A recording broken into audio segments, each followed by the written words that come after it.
This is a story set in what looks like a perfect neighborhood. Rocking chairs on covered porches, manicured lawns, and families looking out for each other. But in this story, the illusion of perfect families and close friendships fractures when a child goes missing. We're talking about The Perfect Neighborhood with author Liz Alterman on this Desideratum.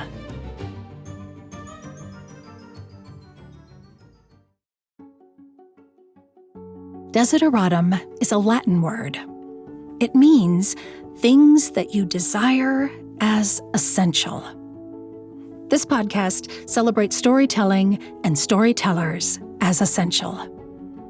I'm audiobook narrator Teresa Bakken, showcasing the talents of my author and narrator friends. I hope you hear an artist you love, or find your next favorite wordsmith.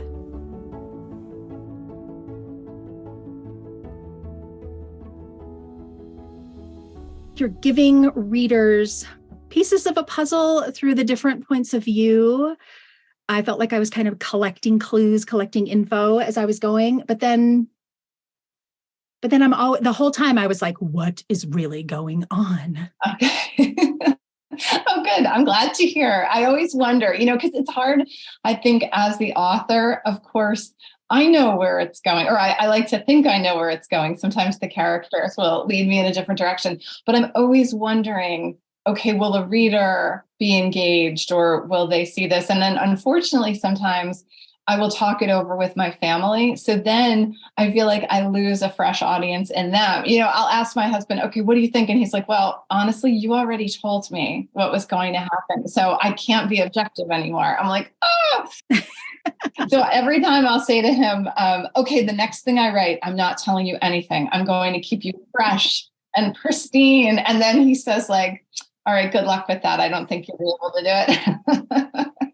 Yeah, I guess I hadn't thought about that you have to really be purposeful in what you're revealing as you're going. And that's kind of interesting because that's really, to me, that's a real essential part of this story, is what people choose to reveal about themselves, what these women choose to hide, the face that they put to the public. Right, exactly. But I think I was trying to set up that idea, or kind of the metaphor of the pond in the heart of their town, that from the surface, their pond and, everything looks beautiful, but kind of look below and it's not that same pretty picture. So I was trying to kind of establish that early for the reader, that this town might look ideal and these people might look perfect, and these relationships might seem, enviable, but when you look a little deeper, nothing's quite as it seems. Nothing's quite as it seems. That is what keeps you reading, for sure. Oh, good.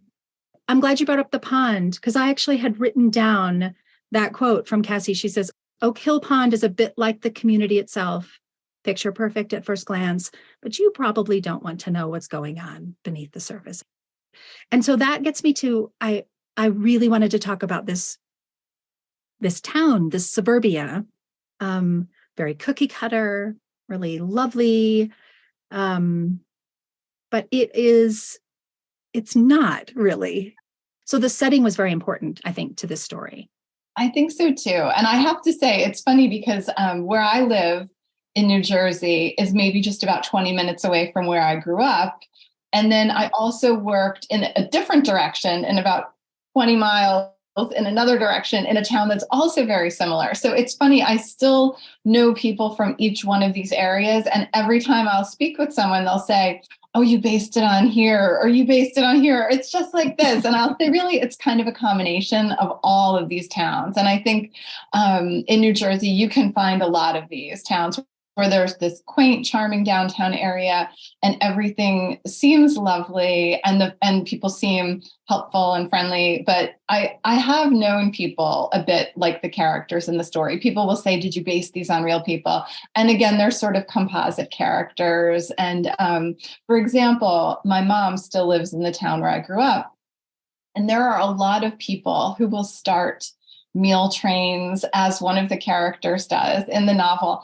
And you get the feeling that it's not necessarily motivated out of generosity or goodwill. It's more that I'm bringing you this casserole, and so I deserve an inside look at, what's really going on behind the scenes. And even in our town, I think we had an incident where there was someone on a meal train, and there was a notice: if you signed up, there will be a cooler on the porch. Please leave your meal in the cooler. Do not ring the bell. Do not expect to interact with the family. And some people were put off by that. They thought that this meal was almost like a ticket or access to the people at what's not really a good time in their lives. And so it's something that's always kind of baffled me, that this exists. And so I wanted to include it and explore that. Yes. And that I love what you just said about motivation, right? That what are people motivated by? And is it generosity, or is it this idea that we would like to see the cracks in the veneer of someone else's life? Exactly. And you get to that a lot through gossip in this story. Mm-hmm. There's a moment where it's at a full neighborhood level, like the whole neighborhood is focusing their gossip on this one couple at one point. And one of the characters calls it, she says, "We were able to purge every ill-formed, mean-spirited thought we'd ever harbored about them. Neighborhood scale vomiting, sickening and delicious." You, I think, could just have captured the essence of how we talk about others, that kind of group focus or hate almost, right? That's born out of our own insecurities, I think. Exactly. That's what I think too. It's so much not necessarily about the subject you're talking about, but more about what's lacking in your own life, that it feels almost good to think like, okay, well, I might have this going on, but it's not as bad as what they're facing. And it's a shame, almost like Misery Loves Company, but escalated to a new level. Yes. I think you did a beautiful job capturing how people get caught up in that, right? Thank you. Because I don't think these point of view characters that you've given us are all struggling with their own identity and authenticity. And, you haven't written a bunch of women that are gossipy and hateful. And you really, but you give us a window into how that happens, how that sort of hate speak and othering becomes almost contagious. Right. It sort of feeds off itself and becomes bigger than it could be. Almost in sharing it, it's like they're turning on one another. And yes, at one point, Rachel, one of the points of view says that she's they're fervent whispers. I keep quoting from it. Sorry. I took so many notes because I was like, oh, that was really beautifully said. I really love the way she said that. Oh, I appreciate that, because just I am really struggling with the opening chapter of a new work, and I'm like doubting myself. So I am so grateful for your kind words. I took a lot of notes. I felt like this moment with Rachel, where she is suddenly the object of this whispering, of this gossip, and how she identifies with that. She's, that their fervent whispers floated over hedges, through picket fences and around corners. And all the conversation stopped as soon as I came into view. Mm-hmm. She feels not included and on the outside. And so I think that fear of rejection is one of the motivators happening in this story. That fear of not fitting in and being rejected. Absolutely. Feels like an essential theme happening through these characters. Yes, definitely. Each one of them sort of struggles in their own way. The babysitter and, the moms, just all of them, even the ones who seem to have it together, are still often find themselves on the outs with other members of the community. Yeah. And that, maybe this is an odd segue, but that made me want to talk to you about the first book that you wrote, which was called Sad Sacked. Yes. That was also a kind of rejection of the story. Absolutely. Yes. The story is a memoir. It is based on being laid off. It chronicles the period that came after my husband and I both lost our jobs within 6 weeks of one another. And I just saw a few weeks ago, there was a story in the Wall Street Journal about how in the US, we always ask people, what do you do? And so your whole identity becomes, whether you want it to or not, becomes tied to what you do and how you answer that question. Yeah. And I think for both my husband and myself, I guess we didn't realize how caught up in that we were. And then when there's no job, it's scary, not only financially, and then also, you worry. I know fortunately, it's a lot less common of a worry now to have that resume gap. But at the time we were laid off in 2013, 2014, you kind of panic, how long can I be out of work before a future employer says, like, what's wrong with these people? Why is no one hiring them? And so it really, and especially we were applying for things and the rejection emails would just come in. And I think, if you have a job and you're applying and looking for another and you get an email that says we're moving ahead with a more qualified candidate, you can kind of take it in stride because, maybe you had your hopes up, but you still have a paycheck coming in. You haven't necessarily lost anything. But as those sort of almost like a numbers game, the more you put out there, the more rejections you get, the worse you start to feel and the more desperate and kind of panicky you really wonder. And I think too, everybody kind of feels this way. And going back to being moms, I feel like pregnancy, you can handle all of it because it's coming to an end after 9 months. This is all you have to endure, with the swelling and the headaches and everything else. But when you're out of work, you don't know when is that next thing coming my way or when am I going to get an offer? And so I think the open-endedness coupled with the rejection was just kind of like a double whammy for us. Yes, it's really insecurity. Exactly. I think that you've written about it as you've shared this story, and I think that you make it seem that particular kind of rejection out of employment makes you reevaluate where you are, who you are, and it can seem, I'm going to use your own words, can seem like less of a disaster and more like destiny or part of a brighter, bolder future that you haven't ever dreamt of if you had stayed where you were. Exactly.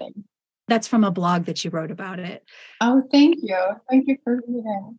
Yeah, I love that idea that, I don't know, my family went through something similar, my husband. Oh, so then how. And exactly what you just said about tied to identity. Yes. It was very emotional, but I think just to get to my point, that I think you've written about it in a way that has not Pollyanna, very realistic, but also that when you look back at the experience, it may look like less of a disaster than it feels right now. I think so too, because especially, my husband, he had not been happy in his role. He'd been there 18 years. Yes. He was getting on a train at, like 5:45 in the morning, and he was falling asleep by 8:30 at night, and rightfully so. These were very long days. And I think too, for me, if I had stayed in my role, I never would have written that memoir. It would not have occurred to me. And I think it had been a long time goal of mine to write a book, but it always seemed like something out in the future, like, okay, when you have more time, when you have more space. And I don't think I would have pursued it, except that in that time, I felt like, all right, you know what? You've got nothing else really going on. Nothing's working out for you. Why not carve out a little something like a creative project to try to stay sane? And that's what motivated me to give it a shot. And then, of course, I took classes, which I think were so helpful. I think without the encouragement of other people who were trying to write a memoir at the same time, I might have given up and just, gone back to binge watching TV shows. And yeah, I think that's very good advice, right? To seek out other people that are going or that are trying to grow in a similar way. Continuing education, being a lifelong learner is always good advice, is always a good path forward when you feel stuck. I think so too. I'm as I was mentioning, I'm feeling a bit stuck at the moment. And so I'm thinking about taking another class at the end of May, just to try to think in new directions and get that spark back a little bit. Yes. And sometimes that spark is in you, but it takes someone else seeing it to light it. Exactly. And that it's that group experience of a class, because I think we're all self-reflective. You can read and research on your own all the time, but there's something very different about being in a group and having someone else say, oh, you are good at this, or I love the way you're doing that, or you should do more of this, right? That is it's like a multiplier on your growth. Yes, to get that feedback in real time is so valuable. Yeah. So you narrated your own memoir. I did. You narrated this first nonfiction. And then I read that there was a serendipity that led you to your next audiobook production, that your literary agent forwarded you an email, and the email, the person was actually someone that you knew from a long time before. And so there was a serendipity in how you came to your next audiobooks. Can you talk a little bit about that? Oh, sure. So it was actually my young adult book, He'll Be Waiting. So when I was working through edits on The Perfect Neighborhood, I found online a developmental editor who was highly recommended, and I loved her website. Her name's Amy Tipton, and she's just such a wonderful advocate for authors and aspiring writers, really encouraging. And even when she's done with your project, she stays in touch. And that's kind of how this came about. So she had sent me an email overnight saying, I don't know if you have any short stories, but this guy I know is looking for some for an anthology. You might want to reach out. And so when I looked at his name, I recognized it. And I thought, why do I know that name? And so I Googled him, and I saw that we had gone to college together. And not only that, we had been in a public speaking course together, which was, I am a very anxious public speaker. And I put it off as long as possible. It was a requirement to graduate. Now, he, on the other hand, was like a thespian. Like I remember being in the class and thinking, oh my, like people around were kind of slumped over their desks, checking their watches. And I thought, everybody look up. This is as good as like off Broadway. So pay attention. Yes.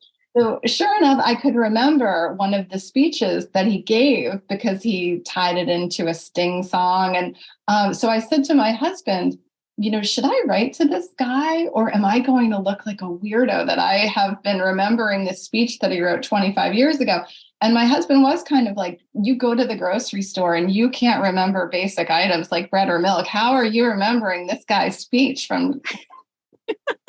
So I decided, you know what, I've got nothing to lose, which has kind of become like my new mantra. So I wrote to him, and he wrote later that afternoon, and so generous with his time, which I think has been one of the most exciting things about this whole path, is finding just the kindness of people that you don't really know, who are willing to take the time to talk about what you're doing, what they're doing. Yeah. And see how you can come together to support one another. And so we scheduled a call, and he was saying kind of, what are you working on? And, we're always looking for new projects for audio. Send me what you've got. And so I sent him my young adult novel. And then a few months later, they offered to put it on audio. And it was so, so exciting. I was just, thrilled to have that opportunity. When you wrote about it in your blog, I think what I was drawn to was how did you just phrase it? Like, why not? Right. Nothing left to lose. I don't have anything to lose. What's the worst that can happen? That flows from dealing with rejection, right? Like if you've had to deal with rejection, things that don't work out the way you thought they were going to work out, that one of the byproducts of that is the courage then to be like, well, I should reach out. He wrote about how his response was that he just responded with, well, how can I help? How can I help you? Yes. I had said to my husband, he could either ignore the email completely, which would be fine, or he could, send back something pleasant like, oh, haha, yes, Amy's, lovely. And then maybe close his laptop and make fun of me to his coworkers or his family, or something like, hey, this girl's been remembering my speech for 25 years. But what he did was so above and beyond. And I just thought, such a lovely surprise from the universe. So then this is your second audiobook that you've produced as a fiction, right? So you narrate your own memoir, your own nonfiction, and then you contract and you do your fiction work with narrators. This audiobook, The Perfect Neighborhood, has 5 powerhouse narrators. Yes, I know. Amanda Dolan, Priya Iyer, Hillary Huber, Laura Jennings, and one of my personal favorites, Gail Shalan. When you were writing these points of view, you wrote these strong female points of view, very distinct characters. Did you hear them in different voices? Like, did you think that was the way it should be produced into an audiobook?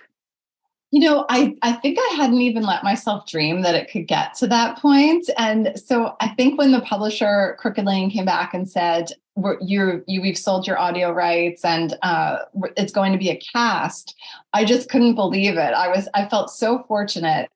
And when I first heard it, it almost seemed like something that I hadn't written, that it was just something completely separate and on its own. I felt like they, especially having had the experience of narrating my memoir, that gave me such a greater appreciation for what you do and how challenging it is to bring characters to life and to nail those inflections and to keep your voice animated and to hit everything.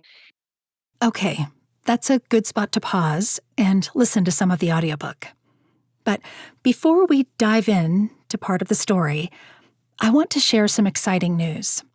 This episode is being sponsored by Dreamscape Media.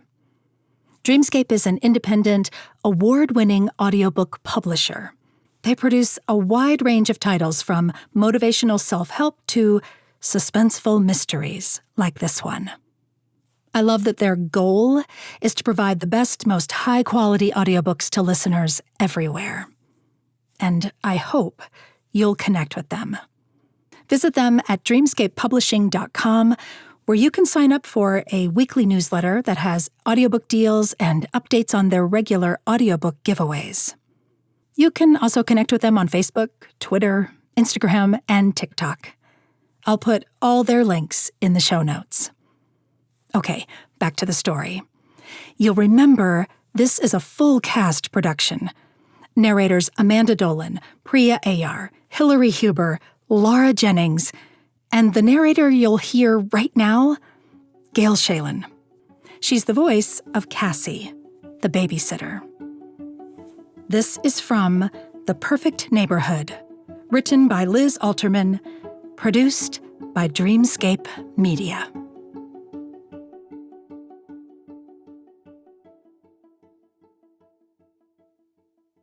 I lean against a tree, listening to crickets and whispers, aka Oak Hill's summer playlist.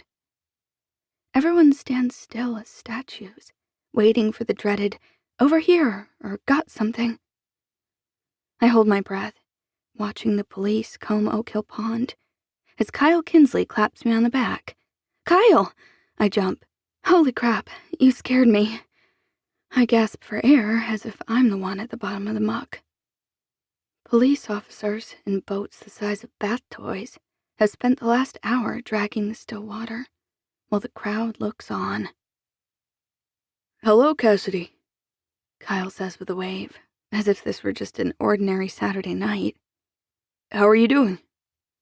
"How do you think I'm doing? I'm a person of interest in a missing child investigation. The bad babysitter every parent in Oak Hill hates. I'm completely falling apart, asshole." I want to scream. But Kyle's a good guy. Brilliant, but awkward. Odd, sure, but not a dick. So I bite my lip, shake my head, and turn back to the pond where the officers move so slowly, it's like they're scared they might actually find something. "Do you think he's in there?" he asks. "Billy, I mean. Do you think he's in there?" I narrow my eyes and stare at him. The harsh glare of floodlights turns Kyle the yellowy white of a potato chip. The lawn surrounding the pond shines like that cheap plastic grass you stuff in an Easter basket. Everything looks fake in this creepy glow. And for the millionth time since Thursday, I wish none of it were real. That I'm tripping like the guys in my gym class who mess around with microdosing and mushrooms. It's 10 p.m. The police and the mayor agreed that searching the pond for Billy's body should be done at night, so it won't alarm the local families. That's Oak Hill for you. Never let anyone think this is anything other than a quaint little Norman Rockwell town. Like, if you search for a missing kid during the day, Oak Hill won't top those stupid 10 best towns to raise your family lists. Everyone around here makes a part-time job out of pretending their lives are perfect. Meanwhile, they can't go 7 seconds without gossiping about one another. I would know. Since Thursday, stories about Billy, his family, and me have been spreading faster than lice through a preschool. 80, maybe 100 people have come out tonight. Only a handful look worried. The rest seem straight up interested, like they've got a front row seat to the best show in town. I imagine them shoveling down their dinners and reminding their spouses, "Set the DVR, we've got ourselves some real live drama right here in Oak Hill tonight." Vultures.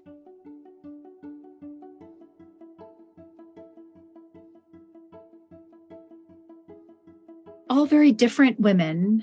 Did you always have this multiple point of view? Like, was there a point where you thought, oh, I'm missing a point of view, I need to add a character? Or was there one that was a stronger storyteller as you started?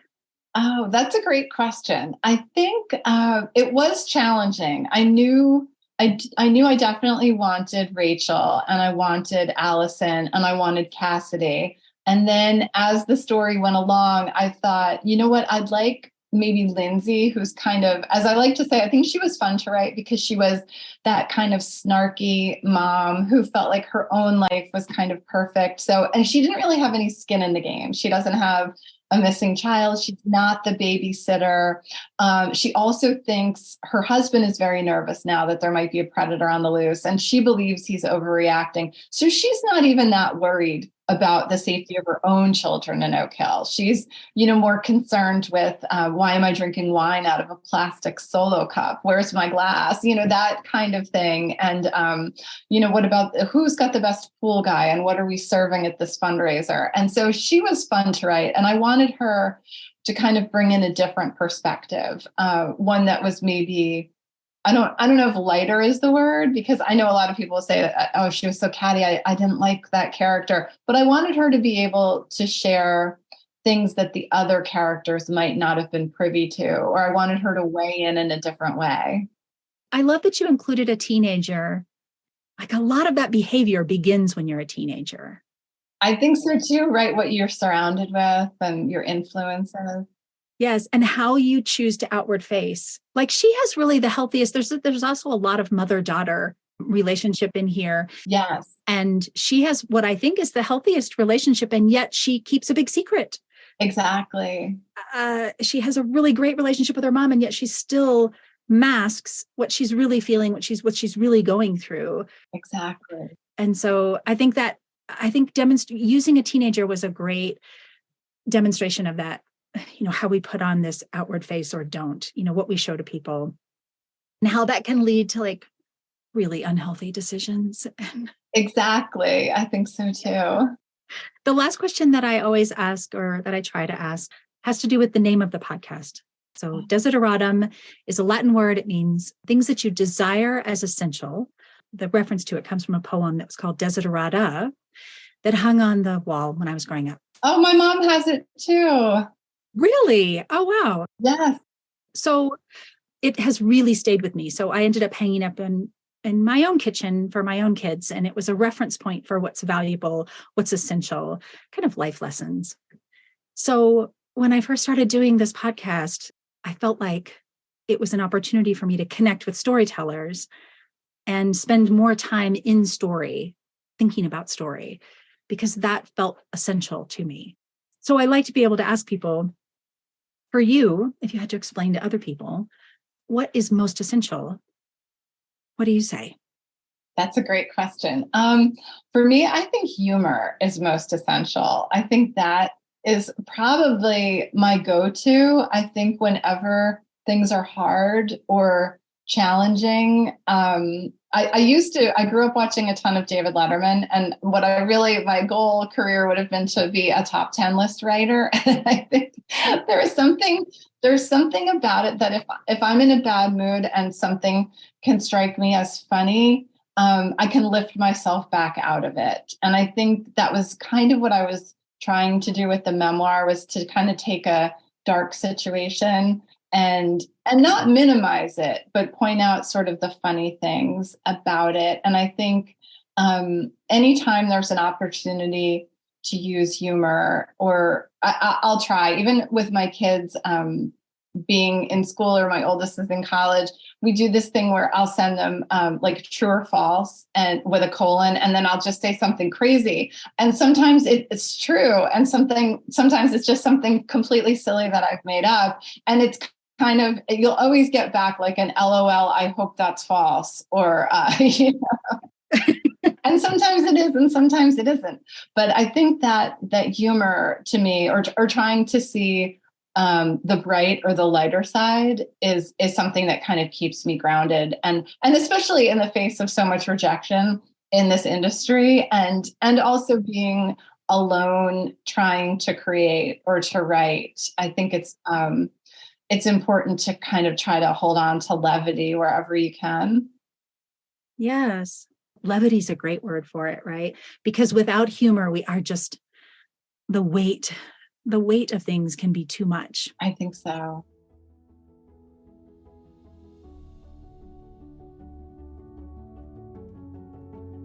I hope you enjoyed getting to know Liz Alterman as much as I did. Please check out all her work at lizalterman.com. Thanks again to Dreamscape Media for sponsoring this episode. Check out their audiobooks, giveaways, and all their audiobook news through dreamscapepublishing.com. I'll put links in the show notes. As always, thanks for being here, and thanks for listening.